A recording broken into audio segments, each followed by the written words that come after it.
Seguimos con más restos diurnos y bueno, ya les había anticipado que este pasado jueves 24 de abril se conmemoró el 110 aniversario del genocidio armenio, uno de los crímenes más atroces del siglo XX perpetrado por el Imperio Turco Otomano. Y para hablar de toda esta situación, de la importancia del legado y la cultura, está con nosotros Nora Llopis Kachikian, abogada y prosecretaria de la colectividad armenia a cargo del área de educación a nivel universitario y diversos programas de capacitación vinculados a los derechos humanos. ¿Cómo estás, Nora? Buenas tardes, hola Juan, buenas tardes a toda la audiencia. Y bueno, es un placer la invitación, muchísimas gracias, porque bueno, el programa del UTN es un lindo espacio para compartir sobre lo que estamos haciendo, lo que venimos trabajando sobre el 24 de abril. Bien, Nora, vamos a ponernos en contexto, explayate todo lo que quieras con eso, sé que es algo complejo, es largo. ¿Qué es lo que específicamente, ya lo nombramos, pero qué es lo que específicamente se conmemora? Y bueno, ¿cómo se lleva a cabo desde la colectividad armenia en general? Hablo, después nos vamos a ir metiendo a poco en Córdoba. Bueno, en todo el mundo, el 24 de abril es un día de la memoria que recuerda el día en que se impartió de manera formal la sistematización del genocidio armenio. Fue la orden de poder iniciar ese proceso de genocidio por parte del Partido de los Jóvenes Turcos que lo llevaron a cabo. Es un día de recordarlo, para traerlo a la memoria, para pedir justicia, para pedir reconocimiento a nivel mundial, porque fue un genocidio que no tuvo justicia todavía en los tribunales, justicia a nivel formal, reconocimiento sí por muchos países, también por el Vaticano, pero no lo tuvo a nivel justicia.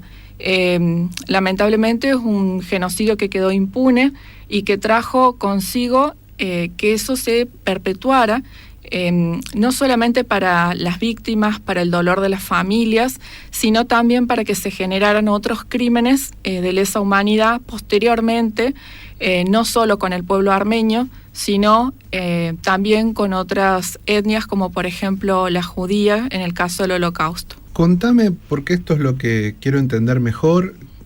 Qué mejor que alguien que lo cuente de esta forma tan didáctica que tenés para hablar. ¿Por qué el Imperio Turco Otomano toma esta decisión de intentar arrasar, porque por suerte no lo pudo hacer, con el pueblo armenio? ¿Cómo estaba dividido también todo territorialmente en esa época para que suceda? ¿Cuál es el motivo real de todo esto? Bueno, estamos en radio, por eso no te puedo mostrar mapas, pero en el caso, para que lo podamos comprender de una manera más simple, nosotros como pueblo vivíamos siempre, el pueblo armenio vivió milenariamente en la misma zona del Cáucaso.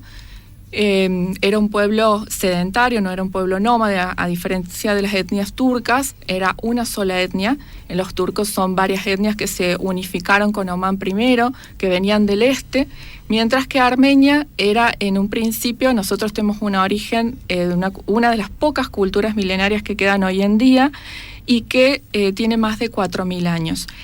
Nuestra historia se remonta a un reino que era Urartu, y que posteriormente también fue un imperio bastante vasto que luego fue dominado por diferentes pueblos como por ejemplo romanos, persas, griegos, árabes, y con el único que no pudo sobrevivir, digamos, como venían haciéndolo, fue lamentablemente con el Imperio Otomano. El Imperio Otomano no solo dominaba lo que era la región de Armenia, la Armenia histórica, sino también dominaba otras etnias, griegas, siria, asirios, árabes, llegó hasta la zona del norte de África y también la zona de Oriente. Ese imperio, que fue tan grande también, era difícil de mantenerlo, era bastante extenso y fue decayendo hacia fines de lo que es el Imperio Otomano, los problemas de seguridad para el imperio fueron importantes. Algunas de esas etnias ya pensaban en independizarse y lo consiguieron, pero en el corazón de ese imperio estaba toda la región que era de Armenia. Los armenios quedamos en el centro de ese imperio, lo cual no hubiera sido la misma suerte si hubiéramos estado tal vez hacia los límites, hacia las fronteras, que era más fácil. De hecho, Grecia se independiza en una parte, que es la Grecia que conocemos, pero quedan algunas regiones bajo lo que es el Imperio Otomano. La suerte armenia fue esa, que quedó bajo el dominio del Imperio Otomano, y los turcos, cuando ven que las etnias que habían dominado y constantemente ellos habían hecho diferencias, tratando a los ciudadanos como de segunda o de tercera, no permitiéndoles ser iguales a los turcos, sino no les permitían la participación en la vida política, social, les cobraban impuestos muy altos, por ejemplo, estaban disconformes. Claramente esas minorías estaban disconformes. En vez de pensar en cómo hacer que se integraran y que vivieran en paz, pensaron justamente en reprimirlos más. Pensaban que reprimiendo, que castigándolos, iban a lograr que sofocar esas pequeñas rebeliones o esas insatisfacciones que sentían estos pueblos, y comenzaron también a generar que con los grupos militares se acercaran a esas poblaciones y generar matanzas. Hasta fines del Imperio Otomano sucedieron las matanzas hamidianas, que se llaman, entre 1894 y 1898, que son las masacres que ya empiezan a ser un poco más numerosas. Luego de esas masacres vienen las masacres de la zona de Adana. Adana era una ciudad muy importante para Armenia, y ahí, fallecen mis tatarabuelos quemados. La verdad que fueron limpiezas étnicas. Los nombres, quiero aclarar, los nombres de limpieza étnica, genocidio, los nombres como hoy en día conocemos jurídicamente, los conceptos jurídicos que hoy conocemos a nivel internacional de cómo se llaman esos delitos, se generaron a posterior de esta historia.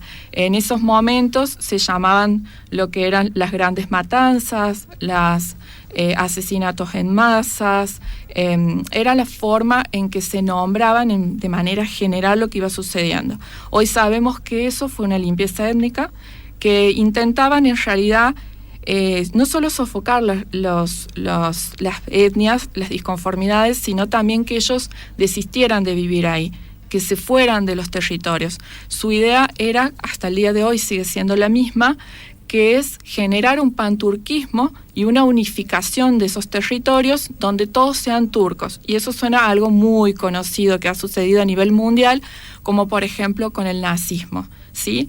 Esa limpieza de etnias, porque quieren que solo quede una pureza de sangre, que solo quede, no solo territorialmente tener todo ese territorio, sino también a nivel etnia y a nivel cultura, que sea una sola. Todo el lapso que me estás contando, en el lapso de años, ¿cuánto duró desde que empezaron con esta idea de barrer y tratar de arrasar con todo?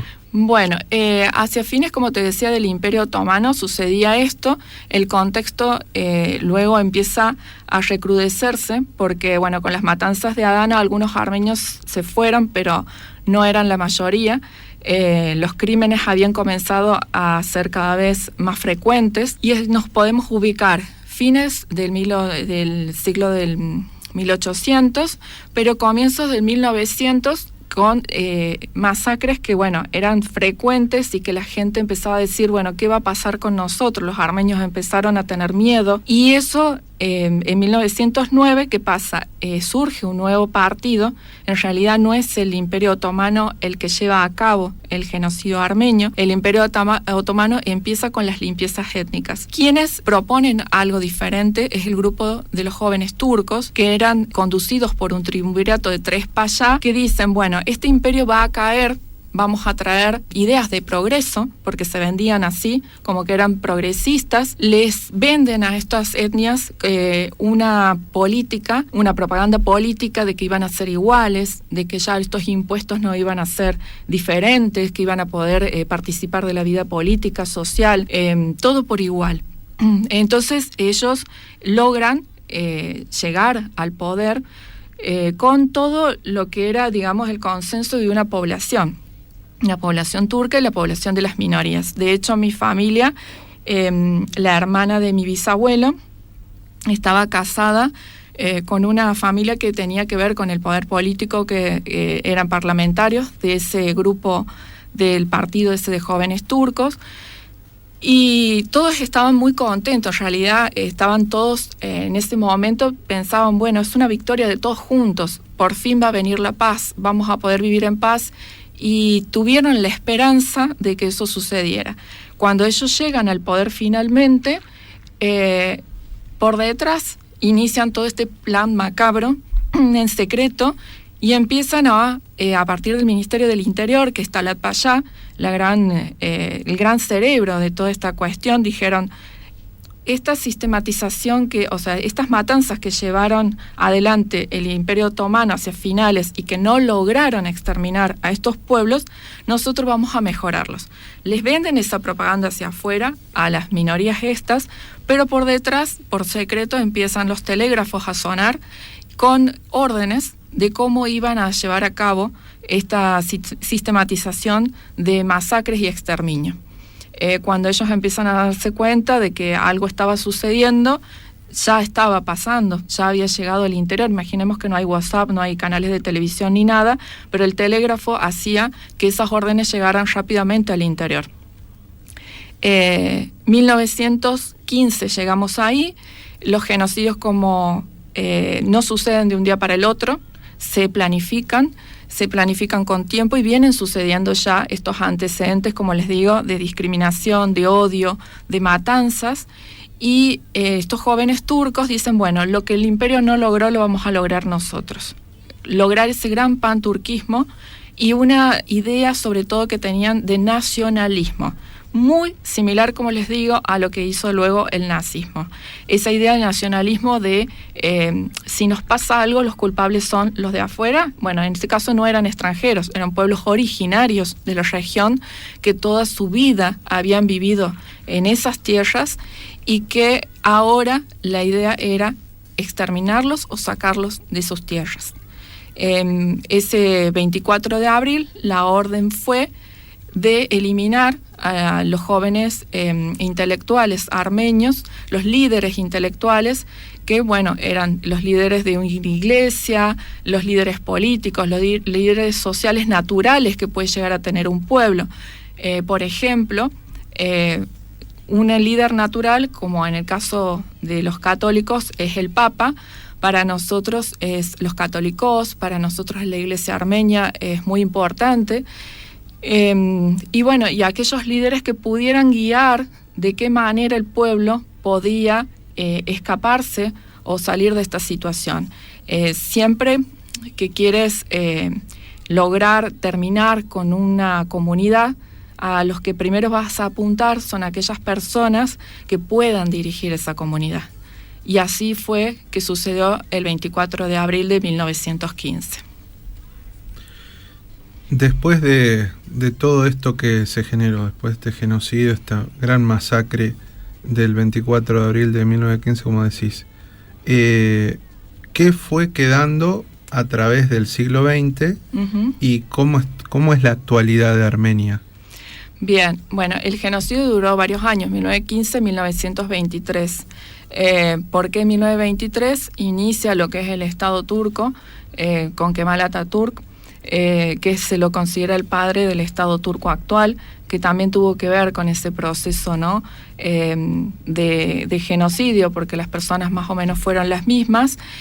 Armenia en ese momento, digamos, que sufre un genocidio de aproximado de población, eran 2 millones y queda masacrados 1,5 millones, que es lo que recordamos de los santos mártires. Los que sobreviven se disipan por el mundo. van a diferentes países, entre ellos Argentina. Una diáspora armenia. Una diáspora. El fenómeno social se llama diáspora, que es cuando todas esas personas, esos sobrevivientes, buscan asilo en diferentes países. Entre los que quedaban, tratan de ayudarse, tratan de unirse, por eso se forman las comunidades, las familias, tratan de encontrar a esos hermanos, o padre o hermana, que estaba dando vuelta por el mundo por ahí, saber si estaba vivo.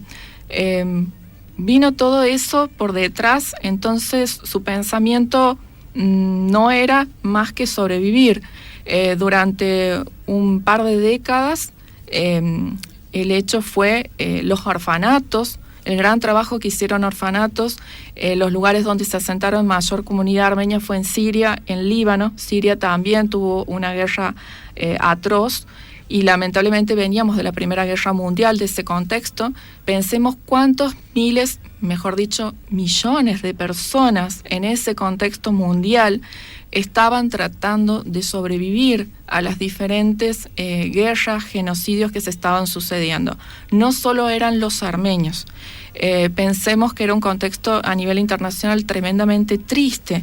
Por eso luego va a desaparecer la Sociedad de las Naciones, que no logra hacer nada, y vamos a tener un revuelo de derecho internacional que van a empezar a surgir, como les dije, los conceptos jurídicos de limpieza étnica, de genocidio, porque se van a estudiar estas atrocidades y van a decir, no tienen que suceder. Si no existen las normas, las tenemos que crear. Si no existen los conceptos, los tenemos que crear. Y esas primeras décadas, la gente que llegaba a diferentes lugares intentaron hacer una vida en paz. Lo primero que pensaron es, llegué a una tierra de esperanza. Venían con muchísimos traumas, muchísimos dolores que no se les quitó nunca. Lo que más querían era pensar, creo yo, en otra cosa, ¿no? En poder decir, bueno, puedo comer, porque no habían vivido muchísimo hambre, puedo vivir en libertad, con derechos. Uno de esos países a los que siempre se agradece es Argentina. Mi abuelo, de hecho, a su primera hija le puso América, porque decía, si yo no hubiera llegado a América, no hubiera vivido. Luego de eso viene la pequeña porción de Armenia que queda bajo territorio ruso, el imperio ruso también, que estaba al lado. En el caso de lo que queda bajo el dominio turco, jamás, pero jamás fue devuelto nada, absolutamente nada, todo se perdió. Toda la riqueza cultural que existía de nuestro pueblo bajo el dominio turco fue sustituida o destruida, que eso también es un genocidio, es el genocidio cultural que se produce. Y la pequeña porción que quedaba de una de las provincias armenias que queda bajo el dominio ruso es lo que hoy conocemos como República Armenia, ¿sí? Fue exsoviética y que se independizó cuando se disolvió la URSS. Eso es lo que queda hoy de Armenia. Para que se den una idea y se lo imaginen, tiene el tamaño aproximadamente como si fuera de la provincia de Misiones. Es pequeña, había sido un territorio muy grande, muy extenso. Imagínense en que tenía salida a los diferentes mares, tenía muchísimas montañas, no le faltaba nada, y de pronto se vuelve una pequeña provincia, ¿no? Y actualmente siguen sufriendo muchos flagelos a nivel de vecinos, digamos, que tiene la zona. Por un lado tiene Turquía hacia el lado izquierdo y Azerbaiyán a la derecha, si lo miramos en un mapa, ¿no? Oeste y este. Y lamentablemente nunca deja de ser acechada. Armenia es un territorio pequeño, es un territorio importante para el paso, sobre todo de lo que es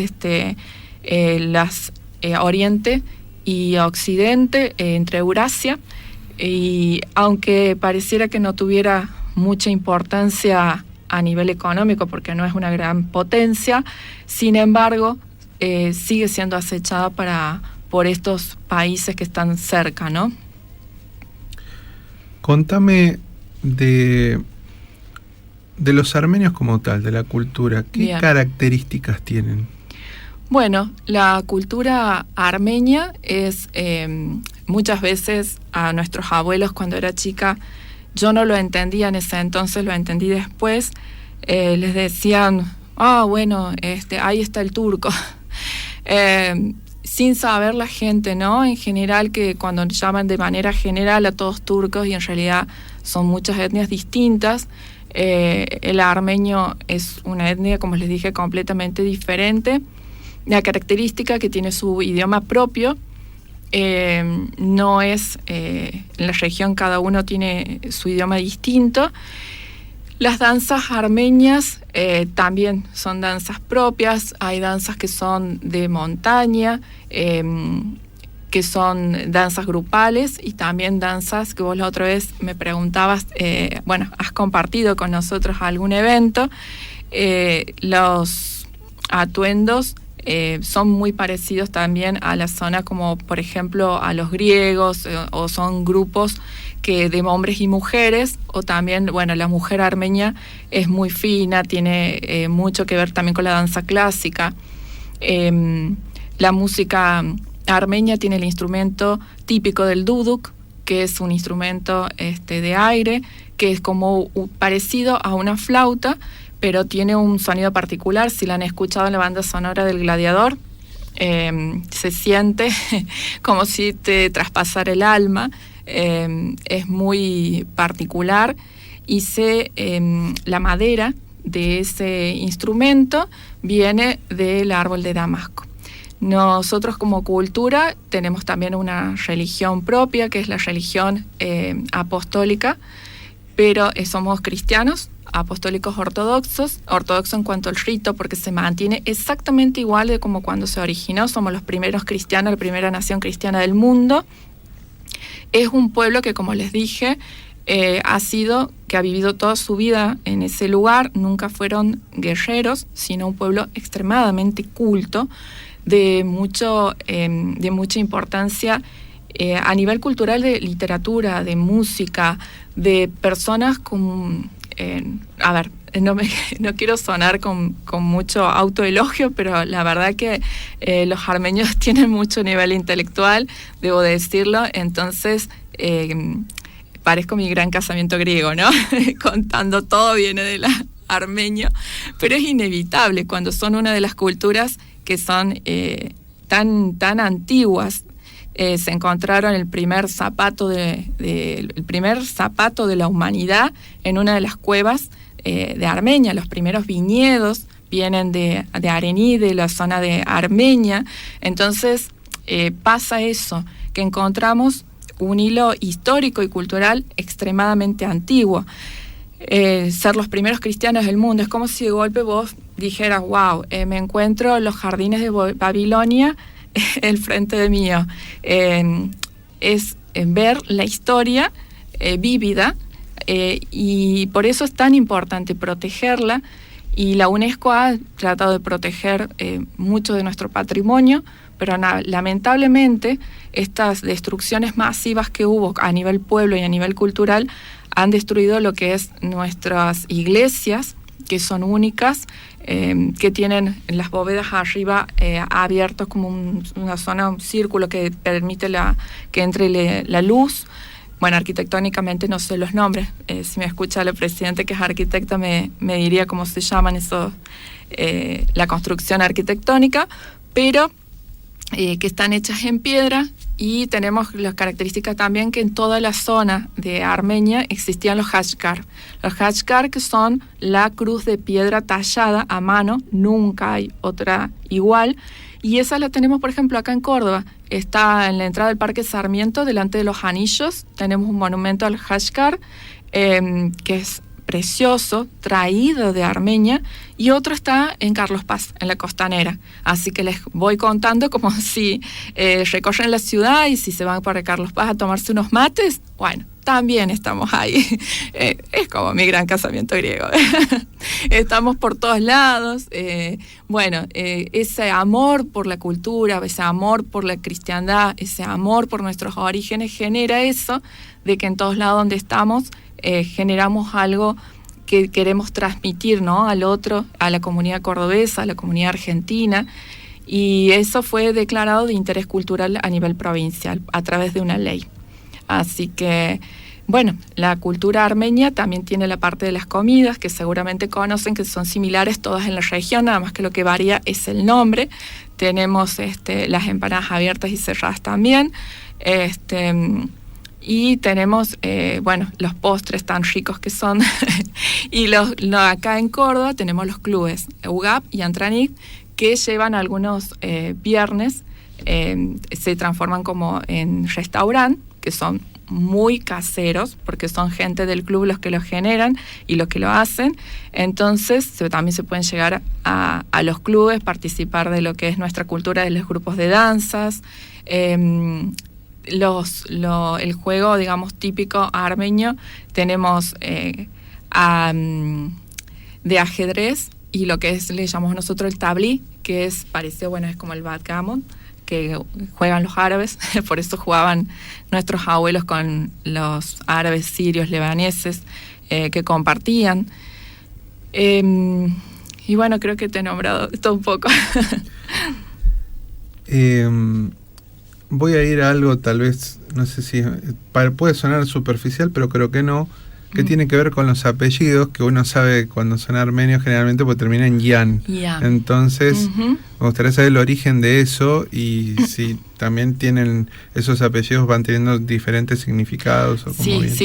Es como si te situás en la historia del Imperio Romano, que tenían 3 nombres. Uno era el nombre del origen, el nombre verdadero, el nombre de la familia, que era el gen, y el otro era la actividad a la que se dedicaban. Bueno, en el caso armenio, Yan significa hijo de, y la primera parte de ese apellido puede significar una actividad a la que se dedicaba esa familia, o, por ejemplo, la actividad de monje. Si alguien ancestralmente en esa familia había habido un monje importante, quedaba ese nombre, ¿sí? O también puede significar el hijo de, por ejemplo, Gregorio, de Juan, ¿no? Hacer alusión al hijo de, y que haya quedado eso como apellido. Los apellidos armenios, de normal, terminan en Yan. Pero el proceso de genocidio también generó que algunos de nuestros integrantes de la comunidad, que son armenios, sin embargo, tengan un apellido turco. Porque lamentablemente, como les expliqué, la sustitución cultural o el intento de que no los exterminen generó también ese cambio de apellido. Así que hay algunos que no terminan en Yan, que no suenan armenios, pero sin embargo lo son. Algunas personas, lamentablemente, los que estaban más cerca de Estambul, se quedaron mucho más involucrados en la cultura turca, para evitar que esas familias no perecieran. Por eso hago esta aclaración, porque en algún momento hubo algunos apellidos que no terminaban Yan en la colectividad armenia y sobre todo en la comisión directiva. Y el mío en particular, que es Kachikian, en realidad se dice Hachikian, y soy parecida al Hashkar, porque significa, una de las cosas que me explicaron es que significa hija de la cruz. Por eso lo otro, Hashkar, cruz de piedra. A mí me dijeron que tiene que ver mucho con el tema de lo que es la cristiandad, y así también me lo explicó un sacerdote que estuvo muchos años acá en Córdoba y que me dijo, ¿sabías por dónde viene? Y le dije, mira, me comentaron, yo no hablo el armenio, entonces muchas cosas también me las van o traduciendo, contándolas, ¿no? Porque en la comunidad no todos hablamos el idioma armenio, porque no siempre se logró transmitir. En el caso de mi familia también fue un tabú, no hables porque no te vas a integrar, ¿no? Cada familia lo vivió de manera distinta, diferente. Yo no tuve comunidad en Santiago del Estero, de donde soy originaria, por lo ende no tuve un colegio armenio, cosa que creo que es maravilloso que exista acá en Córdoba. Nosotros en la colectividad armenia tenemos a cargo la iglesia y el colegio armenio, el colegio del Instituto Manuel Belgrano, que está en el barrio Pueyrredón, en la calle Armenia.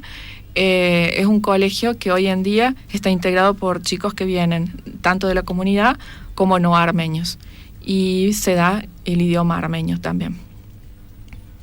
Bien, contame específicamente cuándo llegan en qué año aproximadamente los armenios, específicamente a la Argentina, hablando de que toda esta planificación del genocidio se fue dando a través del tiempo, algunos se fueron quedando, otros fueron a otros países, a otras regiones, cuando llegan a la Argentina y específicamente acá en Córdoba, cuando llegan y empiezan a generar esta colectividad sobre todo. Y también me gustaría saber por qué se elige el barrio Pueyrredón. Bueno, más o menos de los primeros armenios, como te dije, que empiezan a salir de esa situación en la que vivían, ya empiezan antes de 1915, empiezan a salir algunos, como te dije, sobre todo con las matanzas de Adana. Creo que sabían que su situación no era buena, que eran perseguidos, que trataron de algunos de salir de a poco, pero masivamente a partir de 1915. Existe un libro rojo, inmenso, que todos, algunas familias lo tenemos, en mi caso lo tengo, que es el libro de registro del puerto de Buenos Aires, donde aquellos que hayan ingresado por el puerto de Buenos Aires se tiene la fecha, el nombre, el lugar de donde venían, la familia, todo, absolutamente todos los datos. Yo lo guardo como una reliquia. Ahí, por ejemplo, no está mi abuelo porque el genocidio genera que vos te vayas con lo opuesto, ¿sí? Que te vayas con apenas tratando de sobrevivir. O sea, imagínate que es lo único que saliste en una situación en la que no eras consciente de que te iban a llevar ni a dónde te iban a llevar.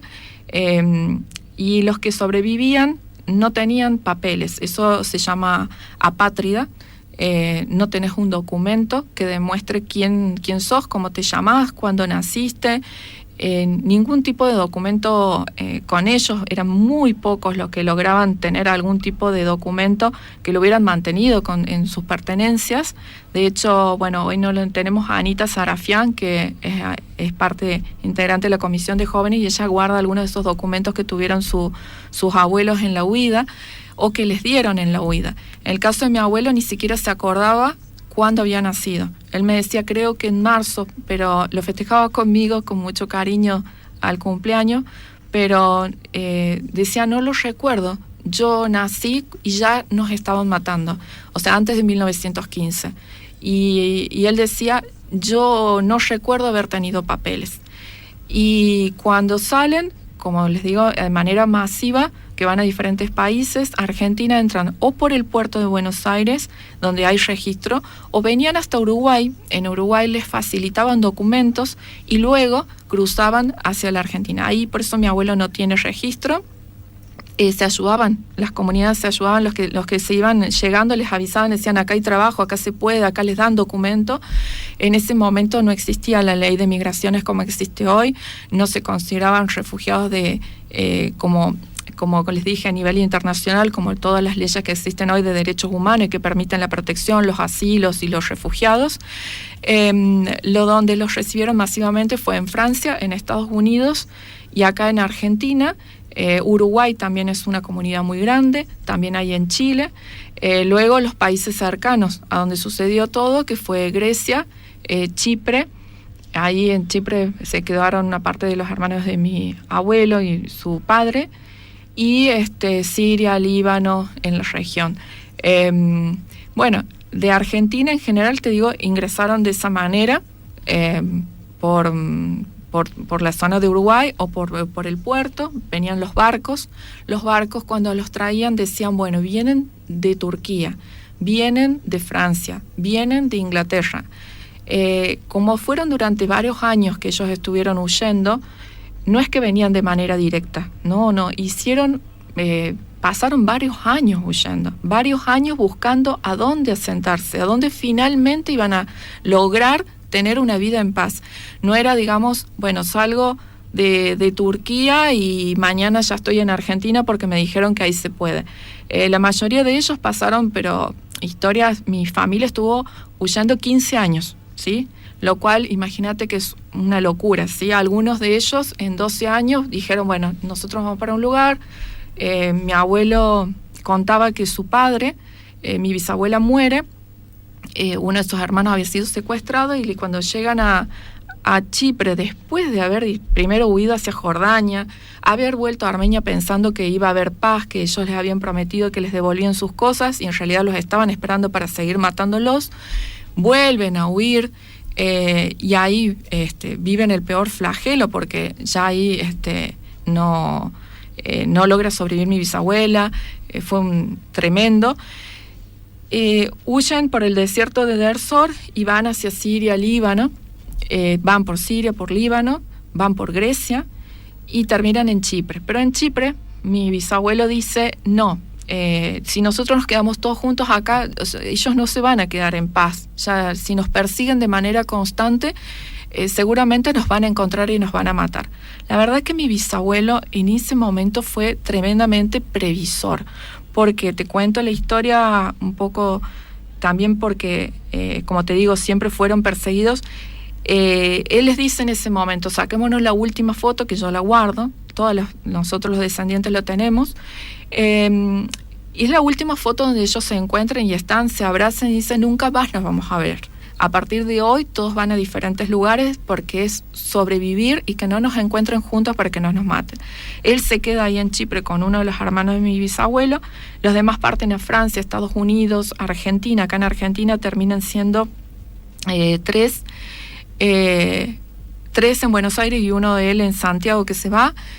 Y con los años, bueno, lo que él había dicho que les podía llegar a pasar sucedió. En 1974 los turcos ingresaron a Chipre, tomaron la mitad de la isla, quedaron a pocos metros de la casa de mi bisabuelo y el hermano de mi abuelo fallece de un ataque al corazón porque los ve tan cerca que dicen, otro genocidio no, otra masacre no, ya no lo puedo soportar.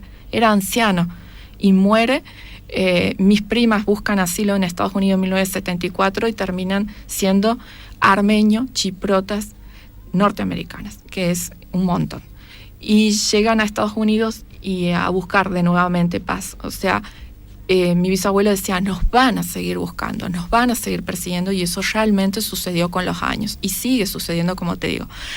En la comunidad de Córdoba, lo que es, no todos se quedan en Buenos Aires, se van hacia Rosario, que hay una comunidad muy grande, y Córdoba, que es la segunda de la Argentina, y que es una comunidad inmensa, que la verdad que, bueno, acá van surgiendo varias generaciones ya, después de los sobrevivientes tenemos 3, 4 generaciones, porque fue una ciudad que nos acogió sumamente bien. En ese momento, los primeros que llegan por el trabajo de lo que eran los ferrocarriles, les permiten trabajar y tener a su vez su hogar en esos terrenos. Por eso surge la comunidad en Barrio Pueyrredón, se le conoce como antiguamente el barrio de los armenios. Saben que siempre están ahí la familia, las instituciones. Como les dije, la colectividad armenia ahora va a cumplir 100 años. El genocidio surgió hace 110 y la colectividad hace 100 años. Y bueno, y ahí también que se surgieron los dos grandes clubes que tiene la comunidad, que son el UGAP, en Avenida Patria y Armenia, y Antranik en la calle Garay. Así que, bueno, y nosotros estamos como colectividad en la calle Armenia. Ahí en el circuito de 3 calles, la Armenia se vive como si estuviéramos en Ereván. Tenemos todo. Y bueno, con los años que fueron estas familias teniendo cada uno sus hijos, sus nietos y demás, como es normal de toda sociedad, los hijos o los nietos se vayan yendo hacia otros lugares, y hoy estamos en toda Córdoba, vamos a decirlo así. Copamos Córdoba. Esta Altagracia también tiene comunidad, Carlos Paz tiene comunidad, y creo que, no sé, estamos por todos lados. Yo que soy de Santiago terminé acá, así que es normal que nos movamos para un lado y para el otro. Nora, hace un momento, hablando del tema cultural y demás, nombraste el evento donde nos vimos. Vamos a aclarar también que este evento es a partir de la semana en conmemoración del genocidio en el Cine Arte Córdoba. Hace algunos días empezó este proyecto a cargo de Benjamín Ayravedian. Exacto, sí. Sobre el cine armenio como una manera de mostrar la cultura justamente armenia a través del cine. En este caso la película para abrir era Los Hombres, ¿no? Sí. Que es de los 70, con todo lo que implica y demás. Por supuesto que hay creo que está contada justamente una clave más de humor, me parece, más distendido, más relajado. De hecho, en la sala había mucha risa también. Sí. Porque verían seguramente lo que pasa con cada uno de sus parientes. Claro, ¿no? era porque era ver la identidad cultural, que ya te diste cuenta, como muy graciosa, de una forma exagerada, ¿no? Por supuesto. Una de esas características del pueblo armenio, más allá, obviamente, que la comida y demás, la reunión, es como los italianos, o sea, hablar fuerte, hablar, ser solidarios, o ser muy compañeros. Entonces siempre invitan a uno, a otro, y viste que se multiplicaban en la foto, en todos lados, porque decían, uy, mirá, el amigo del amigo. Entonces se sumaban todos, terminaba siendo masivo. Bueno, un poco así. Se vive en comunidad con mucha alegría, la gente habla un montón, como te podrás imaginar que acá soy el claro ejemplo de esa comunidad. A todos nos gusta hablar mucho. Y bueno, la música, sí, la verdad que este año, por ser los 100 años que se van a cumplir del aniversario de la colectividad, los 110 de lo que fue del genocidio, que siempre lo vamos a reclamar, y próximamente, el año que viene, los 100 años de nuestra iglesia, que es la más antigua de Sudamérica, se unían muchos eventos importantes, ¿no? Entonces no teníamos que dejarlo pasar para que la comunidad toda conociera, a través de actividades culturales, a través de programas educativos, lo que nosotros somos, lo que nosotros traemos, también generar prevención, generar conciencia. Eso lo venimos haciendo hace años, y aparte de la comisión directiva que lleva a cargo la colectividad armenia de Córdoba, está la comisión de jóvenes armenios, que son jóvenes profesionales. Benjamín Arabedian es parte de ese grupo, Anita Sarafián, que te nombraba, también es parte de ese grupo. Tenemos gente muy linda, muy brillante, muy capaz, como te dije siempre, con mucho nivel cultural, que permite hacer programas diversos y completos. En este caso, Benja viene con 2 años de trabajo detrás del cine. Quería hacer ciclos de cine armenio que se vieran de manera, digamos, continuada, así que no va a ser el único, y quería mostrar un poco ese cine armenio que iremos viendo qué sucede, ¿no? Porque lo primero fue de mucho humor, pero hay de todo, obviamente, documental y demás, de cine. Y bueno, además llevamos ciclos de capacitaciones educativas, y también, en el mes obviamente, que tiene que ver con esto del genocidio, hemos tenido actividades protocolares. Este domingo los invitamos a la iglesia armenia a las 11 horas, que se da nuestra misa en honor a los santos mártires, y que también después de la misa vamos a tener el madaj, que es una comida típica armenia que se comparte con los demás y que pueden... los invitamos, sí, por supuesto, a poder conocer una de esas comidas armenias.